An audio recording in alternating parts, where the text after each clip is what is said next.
agree. I think it's a watershed moment when we talk about understanding our history, but also understanding the role that California played in slavery as well. I mean, we were a free state in the name only, but we adhered to all the horrors and atrocities of slavery. So I think it also shows and pulls back the layers of all the horrible things that happen outside of just free labor, just brutality, lynchings, medical experiments that they did on African American slaves. I mean, this is a real watershed moment, as Dr. Grill stated, that's opening our eyes to, the ongoing lingerings, really, of slavery as well. It still exists; those psychological scars are still alive and well in this country. So I think this report is going to show that, but it also gives us a good foundation for where we go forward and coming up when we put meat on the bones of what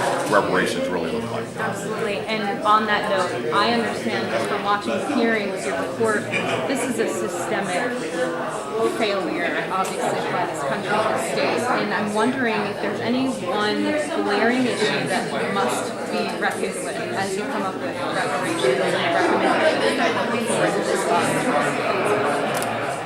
Well, for me, I think the glaring issue is that this country needs to start telling the truth. Until we have a reckoning with the truth, we cannot understand who we are as a nation. When I hear pundits saying about the latest atrocity, this is not who we are. No, it is in fact who we are. And we're going to keep repeating this until we have a reckoning with the truth.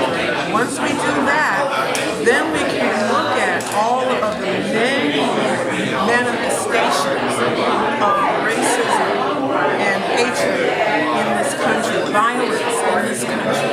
We can't get to everything else until we start with the fundamental truth. Is that an education or just broadly just raising awareness about really what you've been hearing over the last year? It's a task for education, but it's also a task for every single sector of society to do the kind of soul searching. How have we been involved with this process? How have we concluded, aided, and abetted? How did we sit back in silence? And when we begin to have that kind of reckoning, I think then specific manifestations of the harms will be easier to deal with, and we will actually have an opportunity for transformative change in this country. We're done with superficial change, but we can't have transformative change until people are really ready to open their eyes, their minds, and their hearts. This is an American issue. This is not a black American issue. Senator Bradford, anything to add? Without a doubt, America's lived alive for 400 years, and we are the #1 country in the world because of the contributions of slaves. We wouldn't be where we are as a nation if it wasn't for that, but many people want to deny us. And as I've often stated, if you can inherit generational wealth, you can inherit generational debt.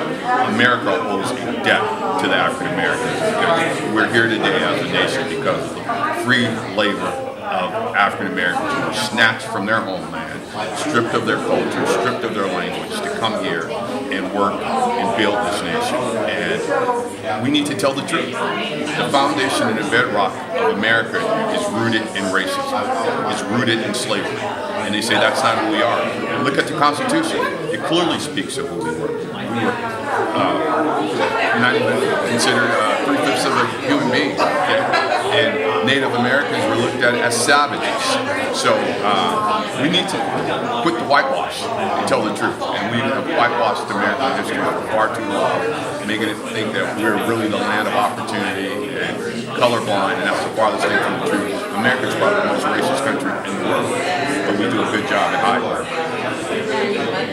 For you, Senator Bradford, and I know in about a year.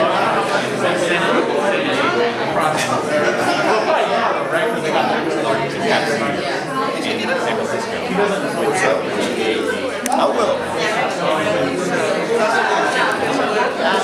Just want to get your thoughts on the day. I got the video rolling, Chairman Moore. This has been an incredible day. It's an honor to be acknowledged with my fellow esteemed task force members by the California State Assembly and the State Senate. It's important that the California State Legislature understand You said it right. You said it right. Just one more question too while I got you. Still got another year to go. Okay. Been a lot of heavy lifting in the last 12 months, but there's still some more heavy lifting to do. How do you feel about going into this next 12 months before the final report is submitted to the legislator in July 2023? So this past year we've been working incredibly hard, meeting every other month or so for 2 days straight, 9 to 5 each day, collecting evidence that's imported into this historic interim report. The next year I characterize as the development stage, where the 9-member task force are having substantive and intentional conversations about, okay, now that we know the evidence that substantiates a very clear claim for reparations for the African American community, now we have to have substantive conversations about what does reparations look like, what are the forms of reparations, and how are they going to inform what's in this report. Thank you for your time. And yes, we do have more work to do. Last year was a lot of work. This next year is going to be even more work that needs to be done. I'm looking forward to it. Thank you.